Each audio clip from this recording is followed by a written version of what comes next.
Hello and welcome to Check Your Six podcast, a veteran's look at tactical games. Obviously, there's been a couple episodes already done of Check Your Six podcast, but we can consider this kind of a relaunch of the podcast due to sort of the people who were on it with me. You know, we've all got lives with COVID going on, everything like that. It kind of broke apart. It's hard to really schedule another time, and so we kind of let it sit by the wayside. But since then, the last guest that we ever had on Check Your Six, my comrade here, BDGxGrim, goes by Grim, I heard, approached me, and we talked about the idea of sort of relaunching the podcast as a him and I thing, where we, as people who are both really into tactical games and both as veterans of the U.S. Army, thought we'd kind of look at it from our unique approach and talk about the games that we love and the genre that that obviously you are all here to talk about. With that, Grim, why don't you go ahead and introduce yourself? Well, hello there, everyone. I am Grim, and I am your co-pilot today for this evening. No, I'm Grim. Like you said, BDGxGrim is my handle on most social media that I have out there right now. I was a veteran of the U.S. Army, served in 3rd Ranger Battalion, 4 years with them, 4 deployments. Had a lot of fun there, and that was pretty much my active service in the Army. Cool. So what are you doing now?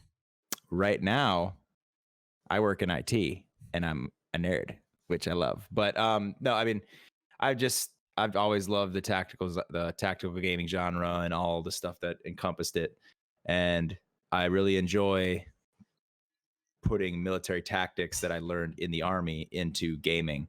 So that's why I think I'm gonna really enjoy doing this podcast, because like we could just talk about tactical games and like what the state is of some of them and kind of like where it's at. Because I kind of feel like right now, the way tactical games are going right now is it's about to have a boom. Because I feel like there's a lot of games on the back burner right now that are about to come out, and it's about to be a big boom in the tactical gaming space. A big bada boom, I heard, actually. Yes, the bada boom for sure. Just a big bada boom. Okay, and why don't you tell the audience about your stream, YouTube, any stuff you're doing in the content creation space? Yeah, so like I said before, every handle that I have out there for social media is BDGxGrim. I stream on Twitch. I don't really have like a good set schedule right now. I just stream when I can. But I usually get about 3-4 days a week in. And then my YouTube, BDGxGrim. I mean, there's a lot of Arma content on there. There's any tactical game that you could think of, I pretty much have played it. But I do a bunch of other stuff too. A lot of different variety of games. So you could find a variety of stuff on there, but mainly I would say tactical content. So yeah, so we got Twitch, YouTube. Don't forget Instagram. Oh yes, my Instagram. Yes, I don't post on Instagram that much, but my stories, if you want some pretty funny stuff going on in my stories, I put a few things on there. Oh, and also, yeah, I just actually started posting quite a bit on my TikTok, actually. Oh, okay, cool. I got to follow you on there. Yeah, I start making funny stuff with my friends, and right now I got a thing going with my buddy who looks literally just like Chris Farley, and we've been doing bits with that. So it's a good time. So yeah, so Twitch, YouTube, TikTok, and Instagram. Those are my main things that I look at. And yeah, and they're all BDGxGrim. Awesome, cool. And just to reintroduce myself, I'm UselessFodder. I stream on Twitch Mondays, Fridays, and Saturday mornings starting at 07:30 Eastern Standard Time, twitch.tv/UselessFodder. I also make YouTube content, pretty much all tactical gaming. A lot of it is edited down VODs from the Twitch side of things, the best matches and games that we end up getting. But I also try to do some how-tos, tutorials, that sort of content. I got other content going up on YouTube as well. You can find me, youtube.com/UselessFodder. I'm UselessFodder everywhere, except for Facebook. It's UselessFodder TV. There's some like Indian guy that owns facebook.com/UselessFodder. I don't know. He's never posted on it, but he's sitting on it, and I think he's waiting to sell it to me for like $10,000 when I break big. 100% what he's trying to do. That's exactly what he knew. He knew I was coming. But no, you can pretty much find me on all the social media. I haven't posted on my TikTok actually in a while, but I try to post every day on Instagram, just some cool pictures from the various ops and whatnot that we're doing, and then YouTube. about anywhere from 2 to 4 times a month. I get videos out on the weekend. So I am also a veteran of the U.S. Army. I didn't do anything nearly as cool as Grim did, though. I was a 25 Sierra, that's a satellite communicator. Got to do some cool guy stuff related to space while I was in. And after 9 years in the Army, I decided, I'd gotten married, I'd had a family, and the constant moves, the constant not knowing if I was going to be home, if I was going to be away. I worked shift work for a lot of that time as well, and it just took a big toll. So I kind of had to decide, did I want, to have a family, or did I want to be in the Army? And I decided that I'd much rather have a family. So I got out in 2017, moved out here to Colorado, got a good job. I've been raising a family out here ever since then, but I kind of really, really missed the camaraderie that I had when I was in the Army. That feeling of the feeling of like a squad, a feeling of a team of people that are there who kind of all come from different walks of life, people who maybe you would have never met or spent any time with in quote unquote the real world, but because the Army kind of threw you together, you got to learn a lot about each other, meet people for who they really are, even if you disagree with them, like politically or anything like that, and you kind of grow together like a brotherhood, right? Like you don't necessarily like your brothers and sisters all the time, you don't get along all the time, but when it comes down to it, they're like blood, and you'd back them up no matter what. And so that's why I started streaming on Twitch, was just through tactical gaming, try to recreate that feeling of having that group of people that had such a deep bond that despite all your differences, you can come together as one. And we've done a pretty good job of that, I think, both with the Twitch and then eventually starting a Discord, which you can go to if you want to at discord.uselessfodder.com. The FoddSquad is the community now, and the community's honestly blossomed into something that's way bigger than me and the streams or the YouTubes or anything like that. It's a true community about people who are looking for that. They're looking for a group of people to be a part of, to a group of people who don't necessarily, it's not just a gaming group, it's not just somebody who cares about what your favorite football team is or what your socioeconomic background is or whether you agree politically. It's a group of people who are there just to meet and get to know you. And honestly, that's at this point I would say that's probably my third job, is just running that Discord. I got my being a dad and a husband, and then I got my real world job, and then I spend just about the rest of my time trying to run that Discord and keep everything in line and ruly there. But it's been a lot of fun, and through this content creation stuff, I've gotten to meet a lot of amazing people. Grim, sorry, I'll do it this way since the camera's reversed a little bit. You being one of them, it's been especially with the whole veteran aspect of it, really getting to meet and work with a lot of veterans who had similar experiences as me in the Army, but also had vastly different experiences in the Army. I didn't do any combat deployments while I was in for 9 years, and so my Army career and story is very different.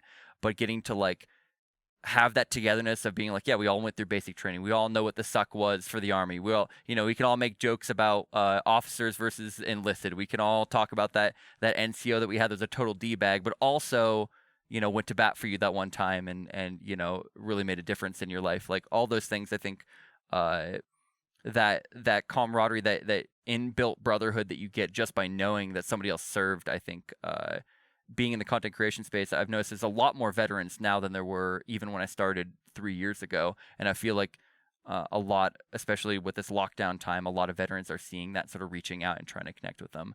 That's why Wounded Warrior Project, who I have had an opportunity to work with, even set up in the content creation space. I saw there's a ton of vets like you and I who were there just looking for partnership, looking for friendship, and just looking to have a good time, looking to blow off some steam with the crazy world as it is. And so I kind of want to pose to you, Grim, seeing that there is in the content creation space, but also just in general, when you play games like Squad and Hell Let Loose, Arma especially, any of those, even getting more tactical, like your ground branches or anything like that, when you start looking at those games, you notice you run a lot across veterans a lot. Like in those games, veterans are like playing the most quote unquote realistic game that they possibly can. That is basically their job, veterans and active duty military. And so just kind of wondering what your take is on why the games that we love attract people like us, the veterans and the military members.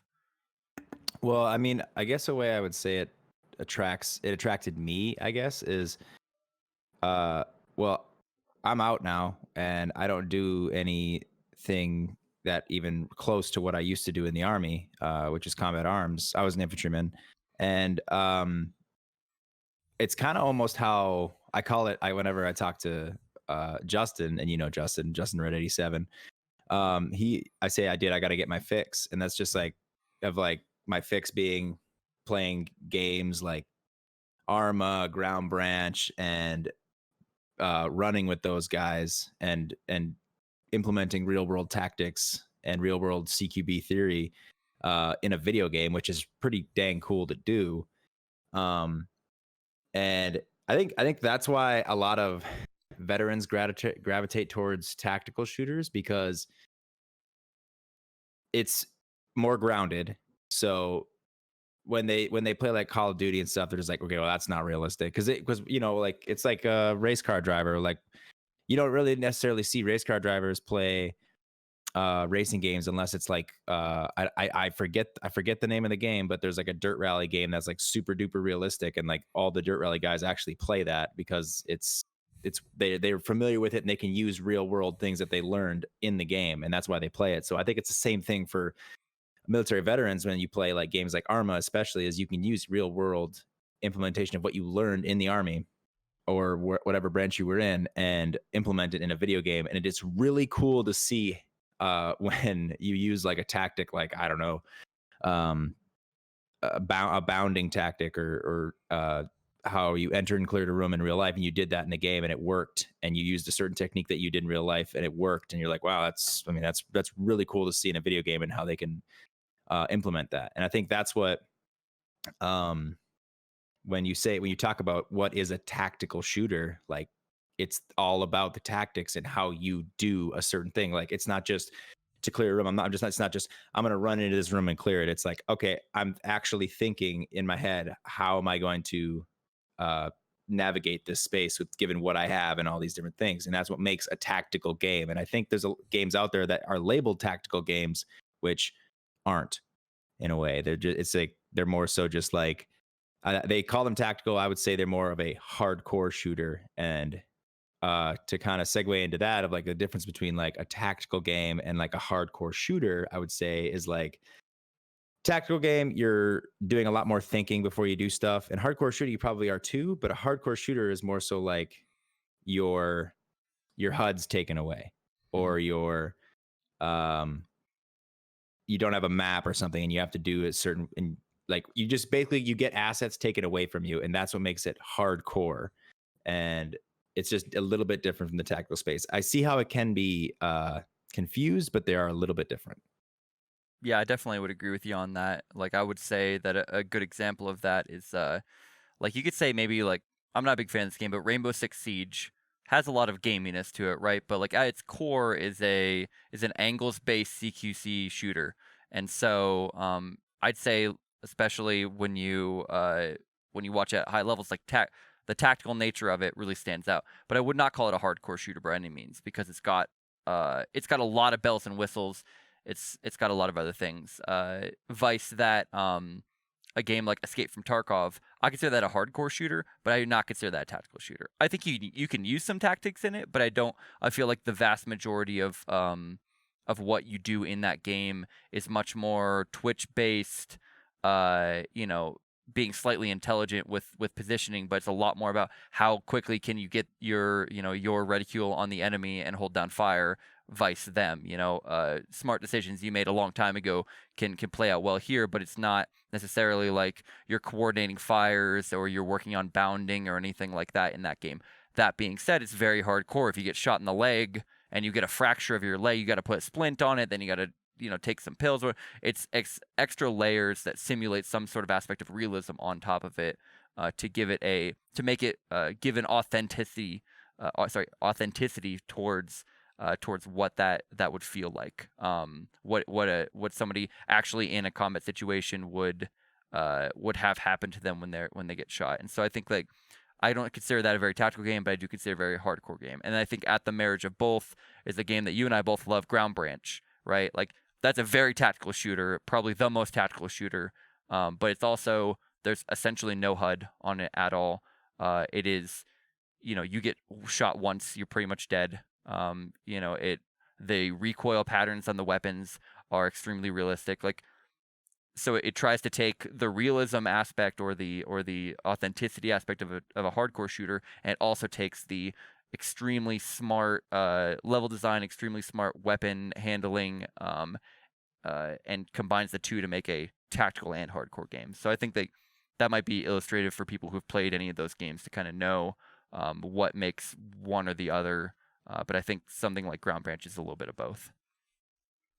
Yeah, I would agree. I guess the way I would put it is like hardcore for me equals like unforgiving. So like they take away all this stuff. You get hit once, or you get shot once, you're pretty much dead, or depending on where you get hit and certain stuff, like especially in Escape from Tarkov. But the one thing I do really love about Escape from Tarkov, and that I don't really see all that much, is the implementation of armor. Now I know there's a lot of controversy behind some of this stuff because like they'd have like a guy wear a helmet and you're not even penetrating that helmet with shooting at it with an AK-47. Well, that round would go through no matter what with one round. But the game uses armor in a way where it's like, oh, this guy's using level 3 armor. That's going to stop some rounds. Whereas like if you're not wearing any armor and stuff like that. So like I think it's cool that they actually can implement that in a game, but they need to perfect it better. They need to make it so it's not like if you're wearing a helmet, you're pretty much shot in the head or something. I mean, I think they're working on it, but I don't know. I'm a little worried for how Tarkov's going to end up. I haven't played it in a bit, but I kind of have a feeling they're moving on to bigger and better things. I don't think they're gonna like keep improving it like people think they are, or like people say that they're like, oh well, it's going to get better. They're going to keep working on it. I was like, I'm pretty sure those developers are thinking about moving on and doing their own different projects. I'm pretty sure I've heard one of the developers say that like, I'm pretty much done with Tarkov. I'm going to go ahead and move on to other better things. So in terms of Tarkov and stuff, I don't know how that's going to turn out. But like you said, for Ground Branch is a very good tactical game. You could definitely implement tactics in that. And honestly, I think the reason, this is kind of going off topic, but I think the reason that tactical games aren't as popular as, say, like Call of Duty, like a Twitch shooter, is in order to really have fun in tactical games, you need to have like a couple buddies with you in order to implement some tactics. Because if you're just doing it by yourself, it's like, yeah, you could do stuff like pie the door and make sure you do all these things, like, and make sure you're doing all these things. But it's where tactical games really shine is in the team play. If you can get good team play and good teammates, it makes the game 10 times more fun. And a great example, I think, of that and how you would see it is in a game called Squad. And I'm pretty sure if anybody listens to this, they'd already know what Squad is. And I wouldn't call Squad a tactical, like a truly based tactical shooter. I would say it's a shooter. It's a military shooter, like it's military themed. But there's just some things in that where it's like they're trying to make it like that, but at the same time, it's not grounded enough to where it just feels like it feels too much like I'm playing a game, like in the firefights, like in the quick firefights. It's almost like a Tarkov thing where like whoever can get their reticle on the guy fast enough, and then they're gonna win the fight, But there's some cool things that you can see implemented in Squad where like if you get a good squad leader or a couple of good squad leaders and then everybody's working together, it's amazing to see what you can accomplish in that game. But it also, on the other end of the coin, if you have nobody working together in Squad, it's probably one of the most frustrating experiences in gaming. And I think that's why a lot of people don't play Squad, is because you get a lot of times. You get like 9 times out of 10, there's like nobody knows what the heck's going on. Where's the squad leader at? Blah, blah, blah, blah, blah. I don't want to be squad leader. You be squad leader. And then it just becomes a very frustrating and not fun experience, which is why I don't play Squad all that much. But there are times where I've played Squad and it's like, man, I love this game. I just wish I could have moments like this in every single game that I play of Squad, because I would play it. I would be playing it all the time if I got those moments all the time, but you just don't. You get them like one time every month, maybe, if you're playing a lot. Yeah, well, yeah, and when you play squad, definitely one thing I've noticed because I hop in and out of it. I don't play it like every day. I probably play it. I'd say a couple of times every other week. You know, if that makes sense. Like I'll have times where I dip into it and then really get into it, and then kind of get out for the same reason, right? And what I find is that generally, with squad, you end up having a group of people who play a lot together, usually like a squad or two, and if you're on their side, it's awesome, right? But when you're not on their side, you're just getting blown up all the time, and I feel like squad's one of those games. Because it doesn't really implement any sort of like balancing between teams, and there's obviously nothing like an elo or or ranking or anything like that. It's just whatever team you happen to get on. It can really be swingy in that way. When you hop on like a clan server and everyone from the clan's on one side, like it's game over. You're just fodder for their YouTube content at that point, because they're just gonna chew through you because they actually have at least some coordination and charisma between the various squad leaders. They kind of have it they kind of know who's decent at what, that sort of thing. And I think that also, if you are somebody who is tactically minded, games like Squad, and I'll toss in a couple other ones there, Postscriptum, Hell Let Loose, Beyond the Wire. 3 of those games are relatively similar, but Hell Let Loose being kind of built on the same bones of those. If you are tactically minded, you inevitably end up having to take a leadership role every time you play.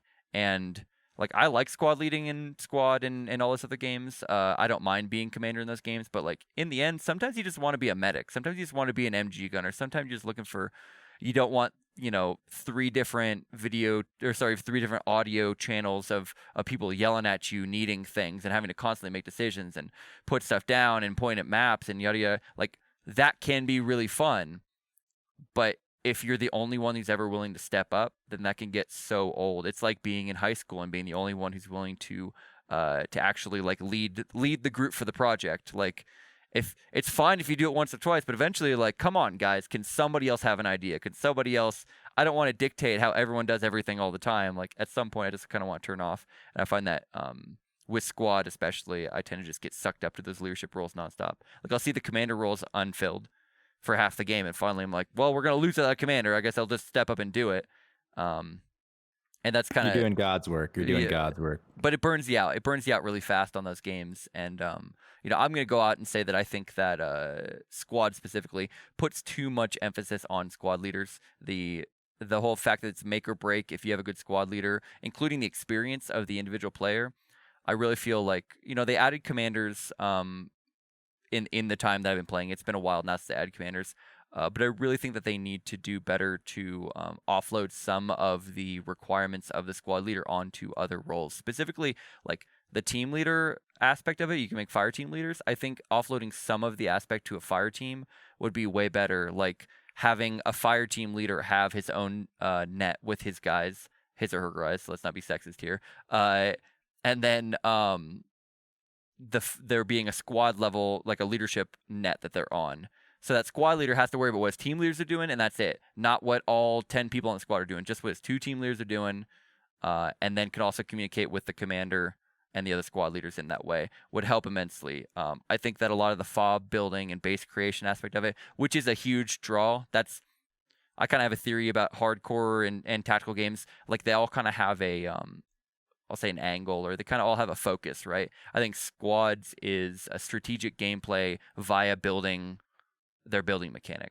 So, like, you win or lose a game in Squad based upon where you put fobs, where you put mortar emplacements, how smart you are with laying those out, that sort of thing. You will win and lose a game that way because of that. Not just because you have a squad that's all good at shooting.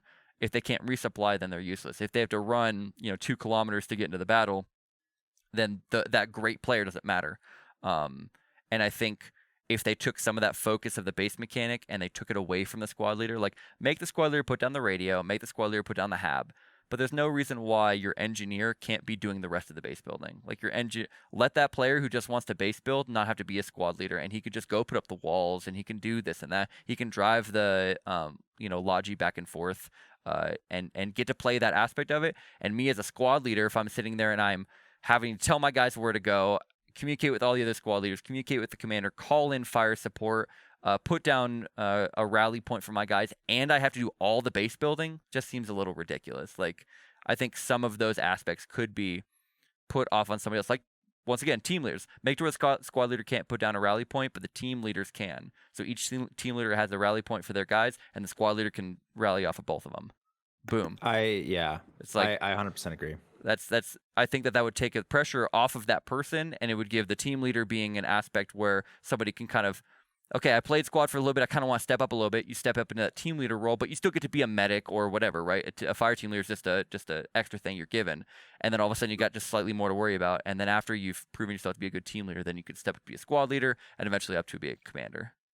Agreed. Yeah, like the way it's done in real life, like the team leaders are the guys who are getting stuff done. It's not the squad leader. The squad leader he's laying it out like, hey, this is what we need to do. But the team leaders are the guys who are like, all right, you get over here and do this, get over here and do that, and then they report back to the squad leader, and then and so on and so forth. But like the real people that are doing the fighting and doing all that shit is the team leaders. So if squad found a way to implement that where they took some load off the squad leaders and it puts some of that on the team leaders, because right now, I mean, what is a team leader able to do? Mark. So literally that's it. Just put marks down. The only incentive I ever think a team leader to even make somebody a team leader is if they're a marksman, so then they can mark stuff. Like they can see stuff like, oh, I'll mark it for you so that I can mark it so that I can get the ranges, which is ridiculous, but that's what they use it for. So it's like, it's kind of a broken mechanic. It's an added feature that it's like, there's no substance to it. And if they give the team leaders the ability to do stuff like build and do all that kind of stuff, then it would make it much better, but it's just no substance there in making a team leader. Yeah, and I've noticed that, in squad, especially as it's bulked up in size, it's a lot more popular now than when I started playing it.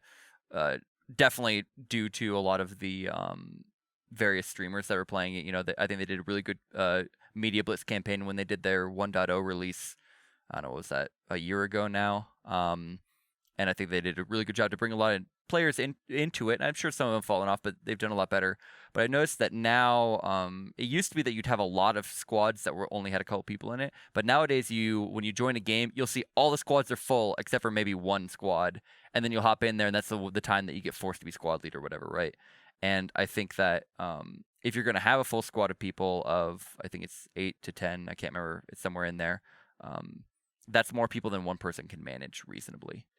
And like you're already talking about the internet, it's hard to manage people in real life, definitely hard to manage people on the internet, but it's especially hard if you're the guy who has to do all these other things, and then you got to tell all of your individual guys which sectors they should be watching, or, hey, I want you, and you, I want you to go up and do that. Well, it's like, instead, if you just had one person, you'd be like, hey, Knucklehead, take your guys, you guys go get that hill, team 2 or whatever, team Bravo is gonna do base of fire for you.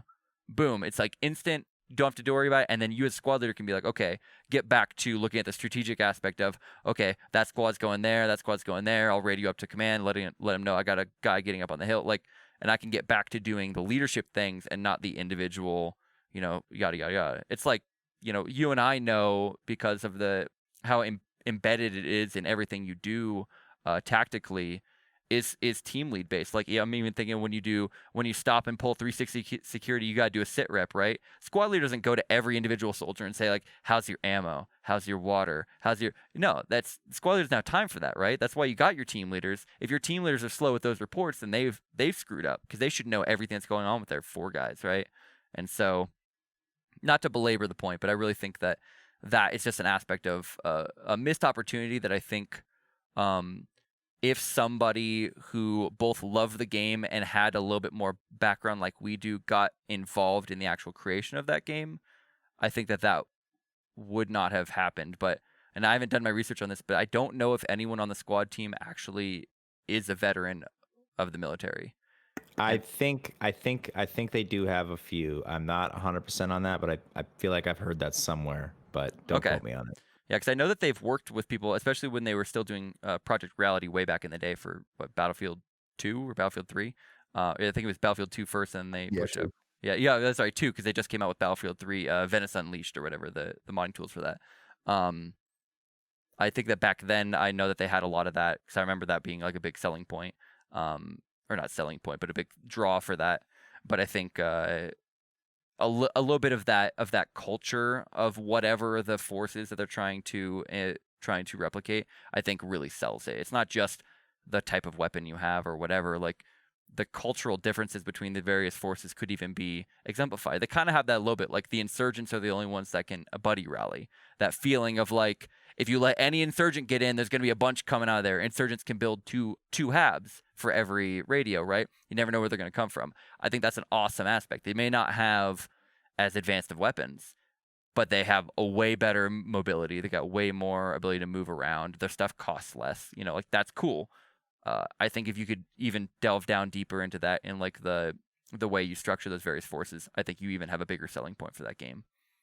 But that might just be one of the things that somebody like you and I are really going to focus on because we are like, this is how you would do it in the army. But other players, maybe that wouldn't matter so much to them. I'm not sure.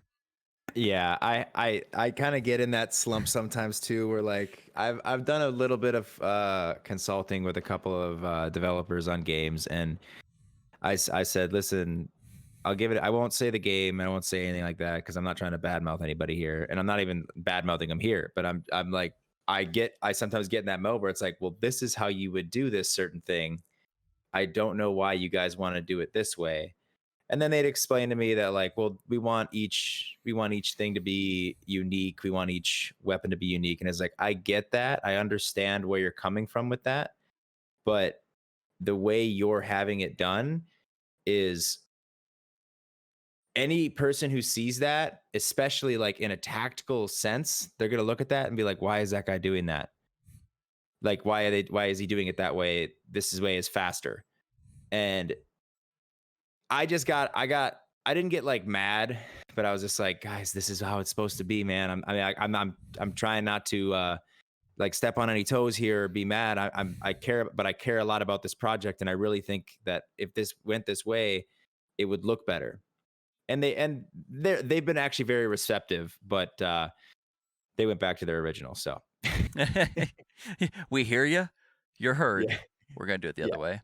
Yeah, I mean Yeah. that's there's always that balancing point of what, like, games have to be games, right? And that's and I know that it's a big thing, especially for developers.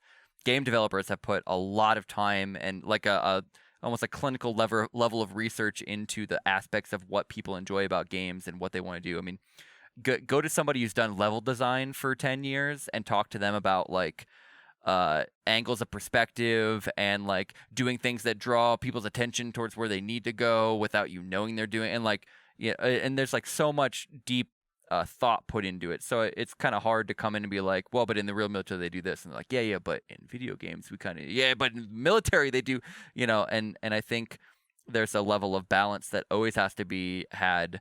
I think that anytime you play a game that tries too hard to be quote unquote realistic, I think that it can really rob something from it. Good example of that is like way back in the day when America's Army first came out, right?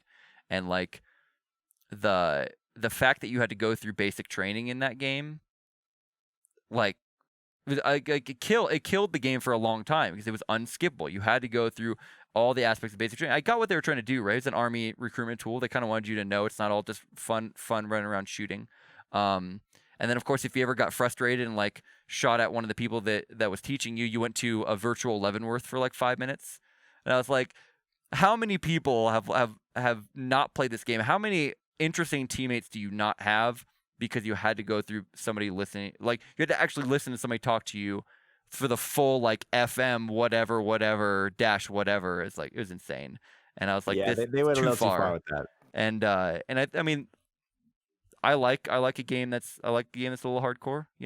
Obviously I wouldn't be here if I didn't, but there's also an aspect of like so much of what being a soldier or being in war is not the fun assaulting the objective time. It's it's all the prep work that you got to do, all the mission planning, all of the PCCs, PCIs, all of the PMCS of the vehicles that you had to do. It's the making sure that you got people pulling guard duty, and you have a good raw. I mean, you even that's even just when you're in the deployed area. Like there's so much more to it. And I think that a game could never really. You could never make a game that was realistic because fully realistic because it just wouldn't be a game at that point. It would be a weird like Second Life a simulation thing. Yeah, the closest one you could ever get to that right now, it would be Arma, Absolutely. because for when you play Arma, man, and if you got like a big operation, you'd need like a 3-hour block, because there's like, first there's an hour of prepping, then there's an hour of planning, then there's like the actual operation when you conduct it. So like, yeah, like when you play games like Arma, there's a reason why it's not called a tactical shooter, it's called a military simulator, because you actually have to do all those things. You have to plan it out. You have PCCs, PCIs, and some people actually really like doing those things, and they like it that they're implemented in the game, because it makes them, and especially that's why a lot of veterans like Armas, because it makes them feel like they're freaking back in the military. Because they're doing all these things that they had to do when they were in the army. Now, granted, not everybody liked doing all those things, but like, it kind of gives you a feeling is like you have to cross all your T's and dot all your I's, to make sure that the operation goes the way you want it to go. And then when you see it all come together at the end, you're like, it's like the A-Team, man. I love it when a plan comes together type thing. So yeah, I will say though, going back to the saying, like, when games are trying to push for us, they say they want realism. It's like, I think they need to change the name, man. They need to change it. It's like, don't say you want realism. Say you want, I don't even know what other word you would use for it, because realism is then it would be like those things like, look, if you're pushing for realism, this is how they do it in real life. That's realism, not well, we're making it this way because it's a game. It's like, well, I get that, but if you're making a realistic game or a realism game and that's like your selling point, then take some of these things into account more. You know what I'm saying? Yeah, and I do agree that people need to make a game. And I think that there's an aspect also when you talk about realism is that like it's difficult, and we talked about this last time we spoke on this very podcast. It's difficult to make a game where it accurately simulates combat, because the reality is that many decisions made in combat are decisions that are life or death. And in a video game, they just aren't, right? Like there's no aspect. It's not like if I get killed in Arma, like the game uninstalls itself and fries my hard drive or anything. Like it's, I just respawn and I might have a little bit of a walk. And so like you can make it kind of painful. You can make it like Ground Branch where there just are no respawns, and so you do want to take it more carefully. But in the end, you always get redos. And in real combat, much of the decisions or much of the tactics you use are predicated on the fact that the enemy is going to do everything they can to stay alive, and you don't want to expose yourself for a risky tactic that has a high chance of getting you killed. And I think that that's one of the things where gamifying it a little bit, making it less realistic, but making it more likely that people are going to get a feeling of tacticalness works really well. Like we talked about before, I really like suppression systems in games. I like suppression systems in games that are like, when you get suppressed, you're done. And you just got to sit down and wait it out. You need somebody to rescue you, because if you don't get suppressed, or if there's no feedback mechanism in the game for being suppressed, you honestly don't care. Like most games, when you get shot at, your first inkling is to, stand up, look over where they shot at you, and return fire. And that can be a good tactic if you're, say, in the real world, out in the open, you got nowhere to hide. But in the real world, if you got anywhere to hide, you're getting there first, and then you'll reassess after the bullets aren't whizzing past your head. And I think that, something like a suppression mechanism really allows you to get to a feeling of realism while not being inherently realistic itself, because your eyes don't, as far as I know, your eyes don't actually narrow and your hands don't actually go like that necessarily. Like that's not what, it's just in the real world, you just wouldn't expose yourself because you don't want to die. Yeah, you wouldn't be able to effectively engage the enemy if you're being effectively suppressed. And a thing that I think that games haven't really implemented yet, and I mean, it'd be awesome if they did, and I would absolutely love it, is, now I think they've done it in a few games before, like lightly, where like the AI, right? And I understand that it is hard to develop AI. AI is really hard to develop. But what I would really like is if the AI, when you suppress, like when I go like in Arma, when I freaking go and wrap it on a group of dudes, and I want them to be like fixed in one spot. You know how Arma AI reacts. They just start shooting at you and they stand there and shoot at you. They may get down and may take cover a little bit, but they're not like pinned. They're still going to try and shoot at you. And what would be really cool is if they implemented a way where, like, if you are putting a certain volume of fire at an enemy, that they will be effectively suppressed and will not return fire back at you because they are literally hiding behind cover. So that way you can maneuver on them. You know what I'm saying? So like, Yeah. but then have like a little timer. So as soon as that suppression stops or that volume of fire goes below a certain threshold, then they'll start returning fire again and being able to maneuver again. But if it reaches that threshold, they're fixed. Because a lot of tactics are based on that. They fix them in position, and then you either flank them or assault through, and that's how like tactics are done. And I have yet to see it in a game. I would love to absolutely see it, because then I would be like, I'd be bounding everywhere. People would actually want to do bounding. People would actually want to do all these things because then they want to keep the fire up while they're maneuvering and stuff. And I just think they just have yet to do a good job at that. And I'm not even talking about PvP here. I'm talking about just versus AI. But if they were to doing it for PvP is a lot harder to do because you're against the player and they know they're not going to die. But obviously the AI is like, they're in another world. They're like, oh, I'm going to die because I'm the AI, you know? But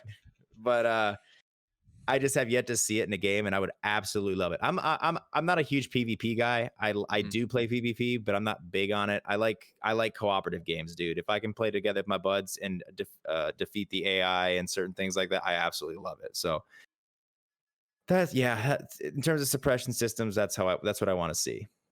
Yeah, I'm with you there, and I think, you know, when you pull back the curtain a little bit and you look at like how our military tactics, like people didn't just come up with these, they didn't just say like, oh, this is a good idea, right? Like it's built upon literally hundreds of years that we've had gunpowder and the various changes in our capabilities technologically to be able to then take on enemies. And I think that you know, when you really look at the idea of maneuver warfare versus other forms of warfare that were prevalent prior to it, like we still practice that. Well, even I guess we're kind of getting into post-maneuver warfare now with all of the various casts and you know, long-range fires options we have. But like in general, you're still talking about maneuver warfare. It's not about you as an individual making all your shots and killing somebody. No, it's about the fact that you can, like you said, fix him in a spot, and then effectively communicate, you know, distance, direction, yada yada yada, to any other maneuver elements around you, and by working together can effectively isolate an enemy and then destroy them through superior, you know, application of tactics, because you have the freedom of action and they don't.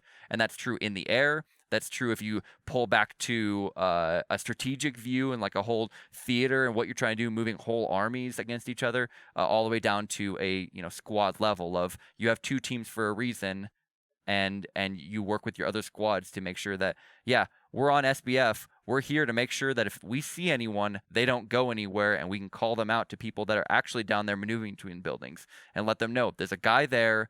We got him suppressed. He's not going anywhere, but watch out. You know, like I feel like that was developed because suppression is a real thing.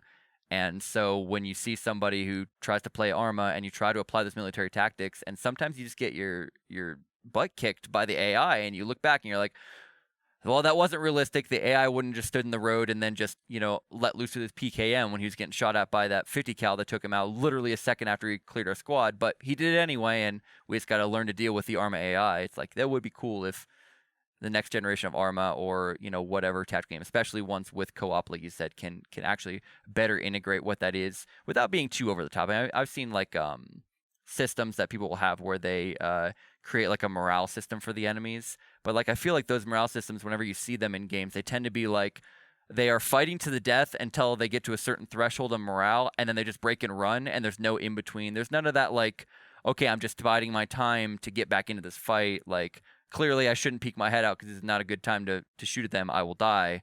But they're not gone. They're not so, their morale isn't so broken that they're just like, I'm never gonna fight again. You know, that's not how it works at all. I think having stages like that would make for a really engaging shooter, especially one that has the long ranges, the wide maneuvers, your squads, your armas, and those sorts of games that are of that that scope would be really cool to be able to integrate that better.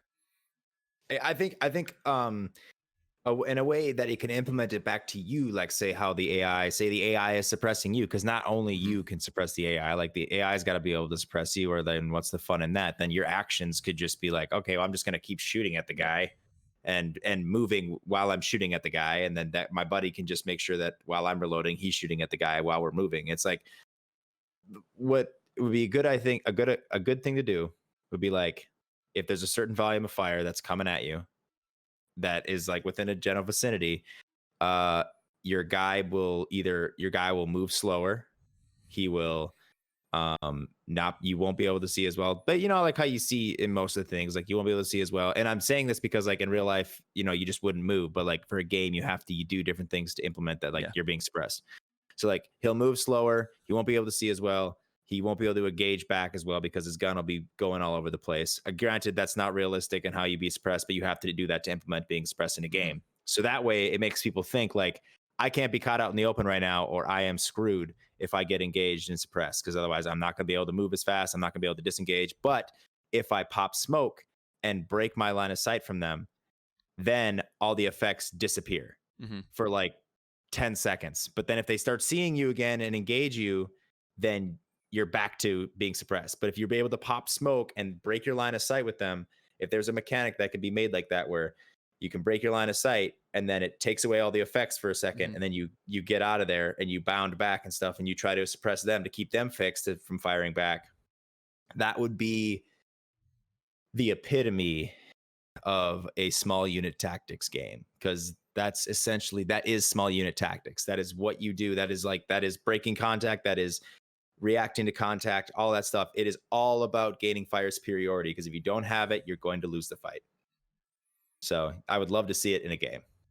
Yeah, and I actually had somebody, and I think this nests really well with what you're talking about. That the idea of being able to utilize smoke and whatnot to try to minimize those aspects, because you as a person would know, okay, at this point, are there still bullets coming? Yeah, but they're going to be much less effective. They're not going to know where we're at. Yeah, we can move undercover, that sort of thing. One time somebody had brought up to me the idea of an adrenaline mechanic, and I think you could gamify this like to the nth degree, and that it wouldn't be useful in this circumstance, but just a little bit. Like, let's say you're crossing an open field and then a bullet whizzes by you. Well, you're going to get a suppression mechanic automatically. He's got shot at, right? But what if your character at that point then goes into that state of like, and so like maybe you can't aim as well, maybe you can't do it, but you can move fast, or your stamina is now doubled because you're running literally for your life. And like, I think if you were to take some of those sort of things that could be gamified, and you just a thin veneer of them over the top of your already solid Arma or squad light game, I think you got a really winning combination, right? Because I think having something like that, like the idea of, okay, you get shot at, and in this situation, like, it makes sense, I'm suppressed, get down, hide behind whatever bit of cover is there. Or vice versa, you're crossing a street and you get shot at. Well, at this moment, you need to not be out of stamina, and I think that anybody who's getting shot at is going to find that last little burst of speed to be able to push through to get to the other side. They might be tired after that, but you're going to have that, and I think that aspect's going to be, or I think if you could find a way to marry those two in a way that didn't feel gamey, I think it would be really, really, you would then be giving people not only just the look of war or the sound of war, but almost like a feel of war. When your character is, suppressed and sluggish, it's different than when, in that split, like maybe 10 seconds after getting engaged, you're now running faster and have like basically unlimited stamina. You begin to give people the more of a feel through a feedback of their controls of like what that would be like. And I think with a little bit of balance, that could just make a really engaging shooter that would be a little bit more realistic, or be higher on the realism scale. Here's an idea from that. I just thought of this now with the stamina thing, where you said like they have like adrenaline meter, or like say you're getting shot at and you're like, oh shit, and then you get that adrenaline boost, right? Well, what if you had it so like you had the adrenaline meter, so like there's the meter, and then there's like 3 little bars at the way back, right? So you are running, you're getting shot at, you still have your stamina, so you're still able to sprint, blah blah blah blah, but then you reach the end of that, and then you double tap the thing to hit that extra store, right? You're like, oh god, you use that, and then you need to get out of the way, right? So you use that, boom, you lost that bar. Okay, so that bar won't begin coming back until your stamina is all the way back replenished, and then that bar will start filling up again. And then, but then if you're in contact and you exhaust that bar's gone, And then if you hit it again and that bar leaves, that bar's gone. And then you hit it again and you leave, that bar's gone. And then you'll have no stamina left, because it's like you use those because you were spiked up then, but eventually your body's gonna fail. Yeah. So like, I think that'd be a cool way to implement that stamina thing. And then as soon as you're full, your other stamina comes back, then those bars will start to fill up again. But it takes a while. You know what I'm saying? Yeah, absolutely. Yeah, it's not. I mean, it's that. And once again, is it gamified? Is it realistic? No, you don't have bars in the real world, but in the real world, right? Like you train your body to be prepared for the mission that you need to do, and then you also train your mind to be able to push yourself to do things you normally can't do, right? And that's like one of those things that like the training can only prepare you so much. They can shoot bullets over the barbed wire as you're crawling underneath it, but you know in that moment that you're not actually getting shot at. You can only push so hard. But when you actually have fear for your life, like your ability to as a human being who wants to continue to survive and go on to have kids and to complete your destiny, your genealogical destiny, then what humans can do in those times, what humans can endure and push through.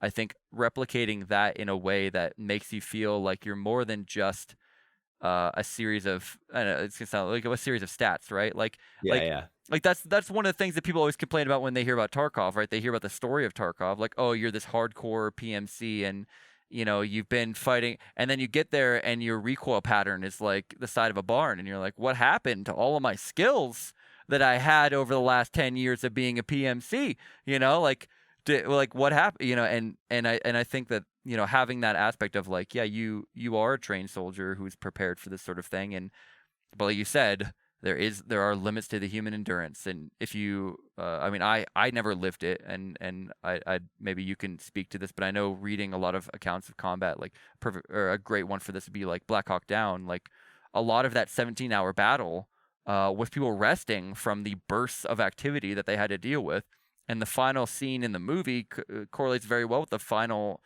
part of the battle in the book, where there just weren't enough seats for people. They had to run like a mile and a half in full kit out of there. They did it, but they were like, I mean, they fell down almost dead when they finally got there because, running a mile and a half in kit is something they've done before, but they've exhausted themselves over 17 hours of engagement here, rest for an hour, engagement there. You never, having to be tactically minded the whole time they're in combat, and I think that finding a way to replicate that without, where you've exhausted yourself, you really do have to rest now. You can't just push yourself. Like in games, you always run until your sprint bar runs out, and then you just slow down for a minute till it like, that's not how it is. Okay, sprint. Okay, now I'll jog at a decent pace to get my sprint back. Like, that's not how it works. You got to stop and rest. No, I agree 110%, man. I mean, like, I've heard of an account of my, and it's funny that you mentioned Black Hawk Down, because literally I was a part of the company, not during that time, obviously, but my company was the company that went there, and they going on the stamina thing again.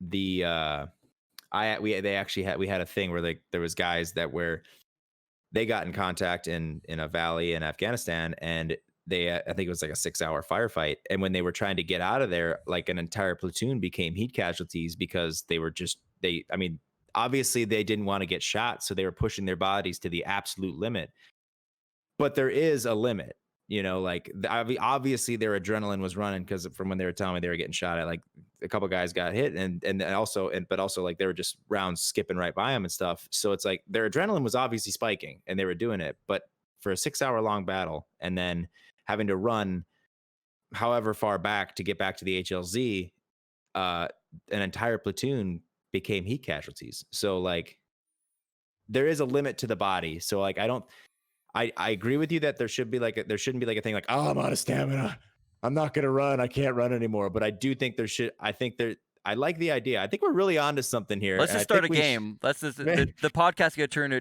Check Your Six will be a game coming out. Yeah, Check Your Six. 2025. 2025. God damn, it's gonna be good. But yeah, no, I actually do really like that mechanic. That's thinking about that in my head. I was like, that sounds like a really good idea, and it doesn't seem like that'd be that hard to implement in a game. I have to talk to some people. We do know some people that make games, so maybe we should talk to them. But no, I think that's, whatever. It's all about what, when you develop games, it's all about trying to hit a certain feel, right? Like I talked about before, I feel like most hardcore games have sort of a specific thing they want to focus on. Like I'll say for Tarkov, I think the armor and the just the weapons, right? Like they wanted to hit the feel of what the weapons are, and I feel like they've done pretty well of that. The attachments and sort of how you can swap stuff out and whatnot. They've kind of, I think, gone a little bit off the deep end a little bit. They've been sort of creating rounds that don't exist. They've added some things that are like experimental and you never really see in the real world. Whatever, you have to keep adding content. I kind of get how that is, but like the first time that I was playing that game and I found like the Ronin helmet, I'm like, nobody actually like. Is it a full face mask that is able to deflect bullets or whatever, or it's like level 4 face mask? Like, yeah, but like nobody uses this in the real world for reasons, like, but Right. But I feel like, they wanted to hit that. I think that Squad, it's their base building mechanic and the strategic gameplay for their going to a game that's not so much a tactical shooter, but kind of also on like the hardcore element. Like if you ever played that game Scum, I really enjoyed that game. It's a great open world survival game. Their focus was on the nutritional system, right? It's like every hardcore game has this one system that you look at and you're like, that's really what you wanted to make, and you had to make a whole game around that system. And so maybe if we can find somebody who wants to make an Arma-like game that has that wide scope but focus still on the infantry combat, then we could do it. Ugh. Check your 6 2025. Checkyour6.com, releasing 2025. Patreon Start starting the Patreon tomorrow. now. Kickstarters, everything. That's exactly what it's all about.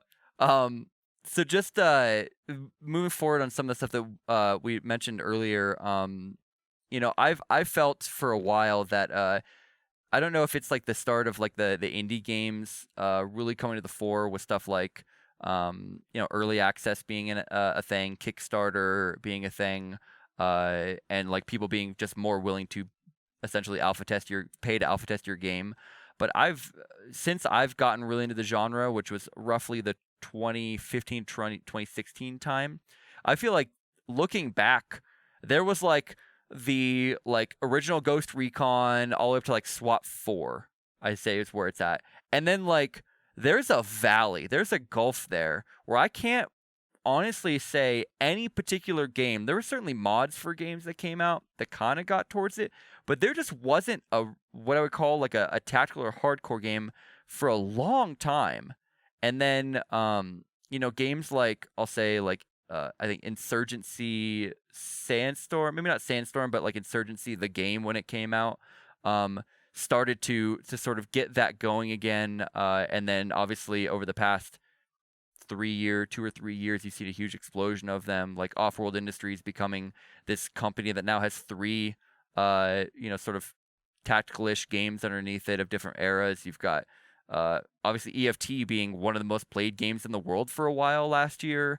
And like you start seeing like it's like a boon all of a sudden out of nowhere, and everyone's making a tactical game, all very different. And I wonder if you got any, if you know why that is, and kind of where you think the genre is going from here.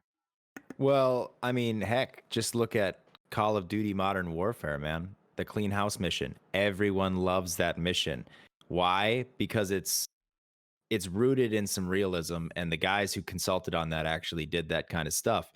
And then as soon as everyone started seeing like, and they started liking the tactical genre more and more before this game, but I think it really took off, or people really started to take notice once Call of Duty Modern Warfare came out, because they're like, we want a really grounded, authentic experience. And it was like, well, they gave a pretty good one. And I've said it before. I think I said it on the podcast last time. I said Call of Duty Modern Warfare did a really good job with their campaign. Now, it's not a tactical shooter, obviously, but they made it look really good for what it was. And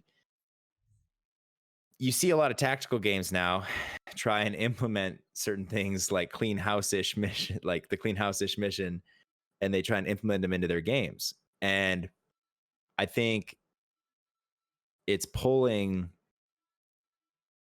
more and more people from like the casual shooter space into the tactical shooter space because they're seeing like all these things you can do in that game, and they're also seeing there's a bunch of stuff like what's blowing up now is a bunch of like veteran plays this or veteran reacts or and stuff like that on video game stuff, and then people are starting to see like, oh, this is how the guys in real life do it, I want to do it that way. So then they start going into tactical shooters because that's where you tend to find those guys and where you tend to learn a lot about those guys.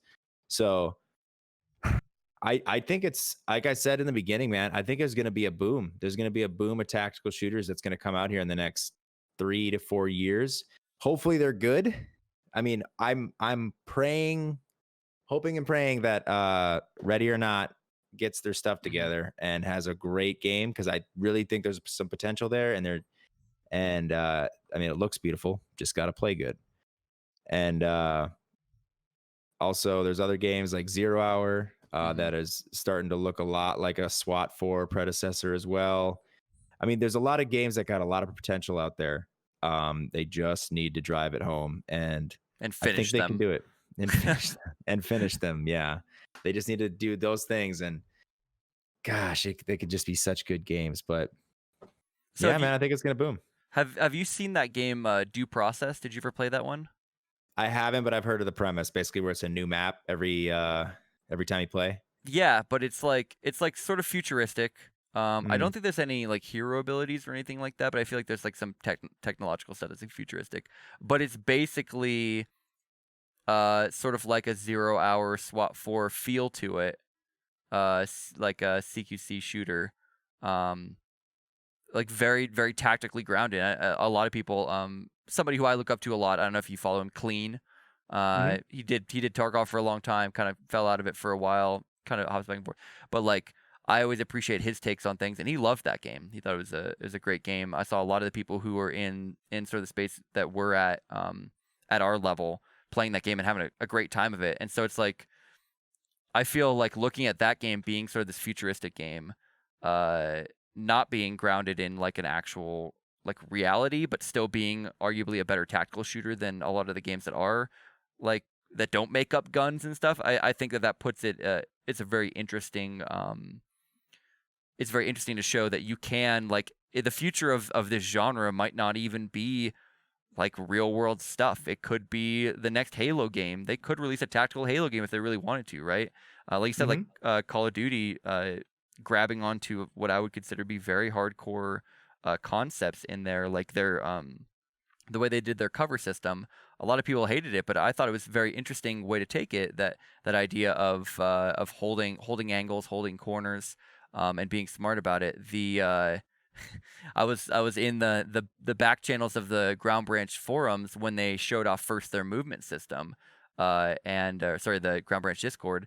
And there, I don't know if you know this, but Ground Branch, as far as I ever saw, was the only game that ever did a sort of combat glide as their default movement, and then a sort of hustle with your gun still up, just as your common form of movement, and then a sprint where you fully lose your muzzle awareness and you're just moving as fast as you can. Call of Duty added that in, and like people's jaws dropped when they saw that, because they're like, where did they get that from if not from us? Like, it's very possible that Ground Branch, the game that I love and hope that it will eventually see a real release, like this small, very small 5-person team, that has to cobble together people every Friday night to get a good player base going, might have influenced the biggest gaming franchise, I think, of all time. It's like that goes to show you, like you said, like that, like the tactical genre, not only is it booming, but it's like it's going out and bringing people into it. And I think content creators have a big role to play in that too, because you think when you have something like a Call of Duty, is a good example. They put out a game every year, right? They switch between developers, whatever. But you put out a Call of Duty game every year. It's like Madden. You just buy it if you play those kind of games because you want to play with your friends, and that's the newest one. You don't have to really, like, they can try to sell people, but they know they're going to sell to like 70% of the people that buy their game are going to buy it every year anyway. They don't really have to sell to those people. They're just trying to slightly expand their audience, do their whatever, their numbers. But when you have small indie tactical games where people have to drop $20 on a game that is early access and nobody really knows what it's like, or you don't really know if they're nailing it or not, like there's like a video and some screenshots, I really feel like that's where people like you and I kind of come into it, where we could buy the game, or hey, developers out there, if you want to give us keys to play your game, we'll probably play it. That guy over there. But no, like if you get on a stream and you play it for 2 to 5 hours, people get to see raw gameplay. They get your impression, and hopefully at this point they kind of have a good feeling on where they agree with you and where they don't. They get your impression live, unfiltered as you're playing it, and then they know whether it's worth taking a risk on it or not. And I feel like YouTubers and streamers like really fill that niche for all of these sort of early access and like unfinished games. Because by the way, like Squad and Insurgency Sandstorm both released, but like they both released their 1.0 and then immediately went on to like how they're still fixing the game. So like our genre is a very unfinished genre. And so like I think that's another aspect of it, is like it's booming a lot of games and a lot more people are willing to play them, but like at the same time they kind of need to have a little bit of faith from somewhere that this game, though it's unfinished, is worthwhile for their investment in the future of it. So I think that just plays a role in it, I guess I'd say. Maybe I'm just doing a little bit of tooting my own horn here, but No, I mean, I never thought that I would actually be able to consult on a video game and actually see them put that change in a video game. Because I did. I mean, when I saw it happen, I was like, did I just do that? I'm just like this dude who like does IT now and used to do some military stuff. So now it's like I know a little bit, but and then I consulted. I was like, I think the reach to people now is so easy. It's so easy to get to know other developers now and give them your input early, and it's great. I think the ability for early access games to come out and people to get their hands on them early, and of course early, and just put their input in and have them kind of develop it as it goes and finish it, not just like put it out early access as a cash grab. Finish the game. It's a good thing, but again, it's a double-edged sword. They got to finish it. Can't just be a cash grab.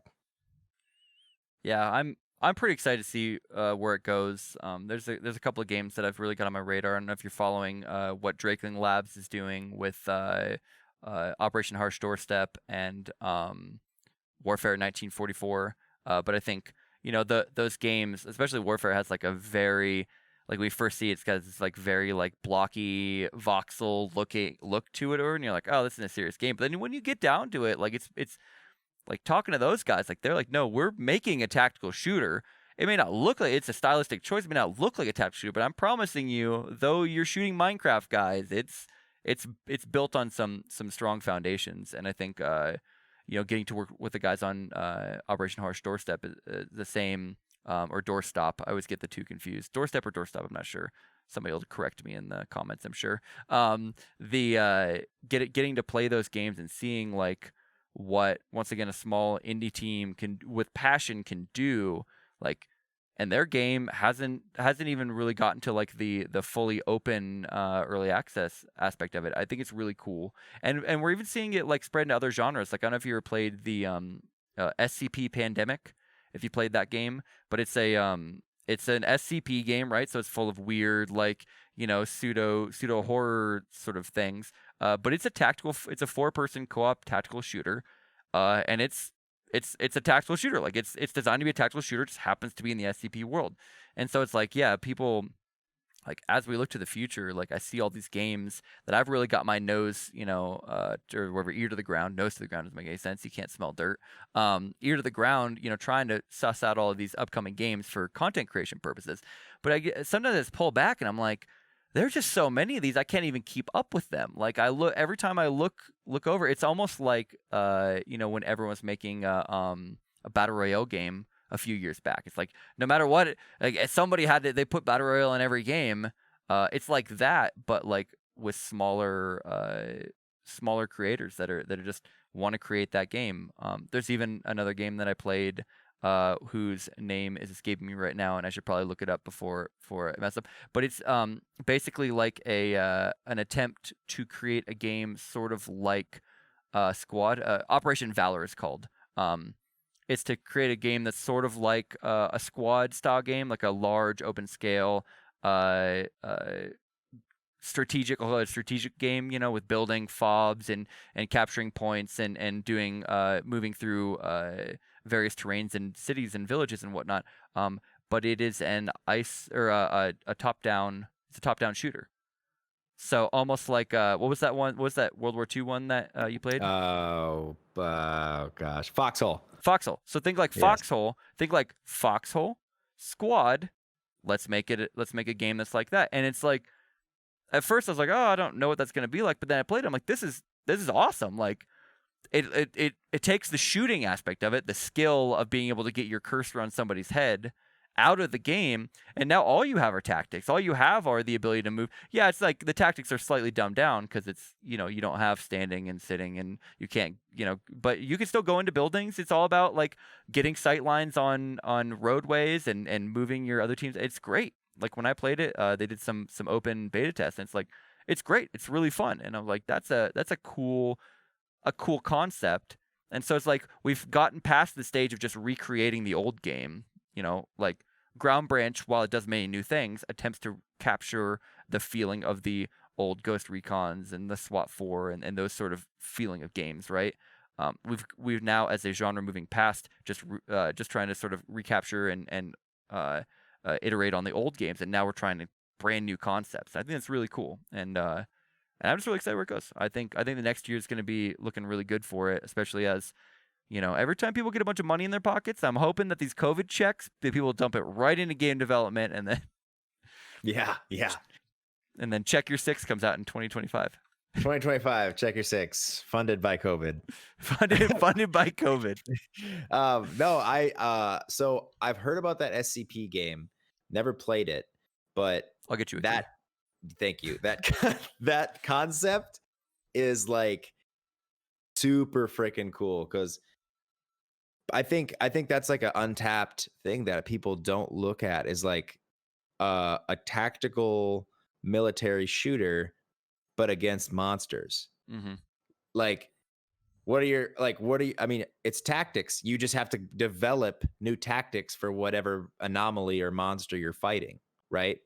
And I mean, me and Justin, everybody, we all reacted to like the SCP Dollhouse thing, and it just the premise of it, of like having a military style, PMC style force go after these anomalies in the SCP universe, is just something that I think is untapped potential to be very good. Like, you could easily make that stuff like a HBO show, and just if you have the high enough budget, and it would be an instant hit. Like, I'm talking, not to get too crazy here, but probably like Game of Thrones level. Like, people would love watching that stuff. Mm-hmm. So yeah, well, and there's even I don't know if you're into the sort of Lovecraftian horror stuff that SCP sort of has as a basis, but there's Harvest Green, I believe is the name of it. It's actually, so there's like a role playing thing that's based upon like a military unit that has to deal with like Lovecraftian horror, and there's like an aspect of like investigation and whatnot too. It's sort of like the SCP Dollhouse, I think, like took off like it did because that marriage of, I like tactical stuff, I really love this super weird creepy stuff, bring it together. And I feel like if they were to do an adaptation of that, like it's already built, like it's already it's like Black Powder Red Earth meets mm-hmm. Monster Hunter or whatever, insert monster here. Yeah, I think really cool. I mean, I think that's part of the reason why something like X-Files was so interesting, right? Because there's a hint of that. It was focused in a different direction, but X-Files, but military that could really take off. Unfortunately, if you sell an SCP game, I found this out, kind of food for thought, you can't actually make money off of SCP stuff. Interesting thing, because it's all the licensing for it, the whole world has to be open source. So you can make money off it. Like, let's say I make a game that's SCP game, but somebody could take my game and sell it because I have to release that game under the same license as what the world is based on.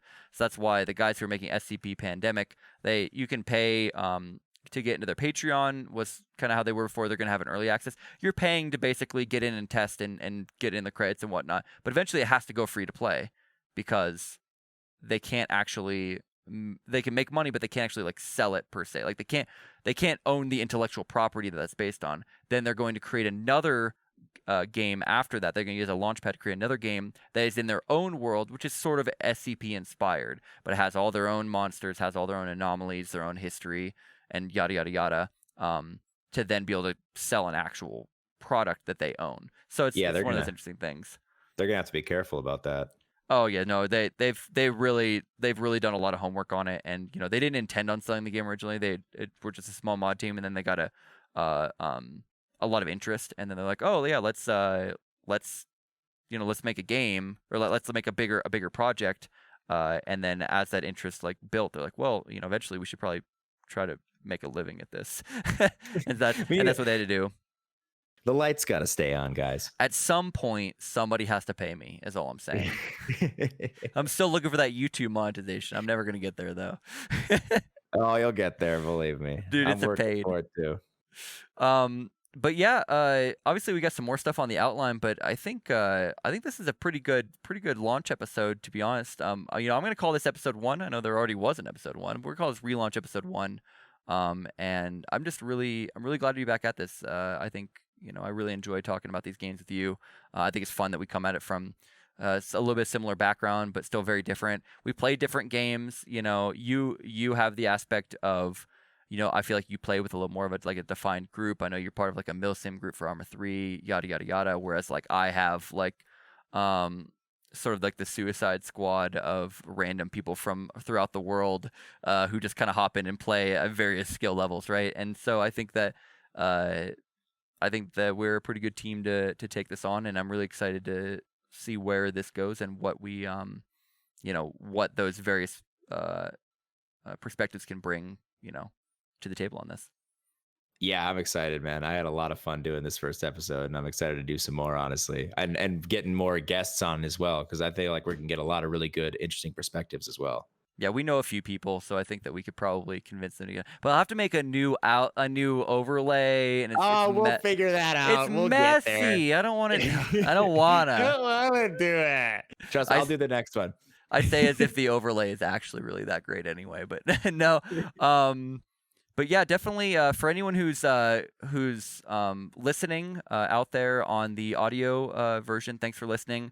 You can find this on Spotify, Anchor.fm, and then a whole bunch of other ones that I don't know. We're working on getting it on like Apple Podcasts. Google Podcasts is gone, by the way, now. That was my podcasting service that I loved, and it's gone forever now. RIP.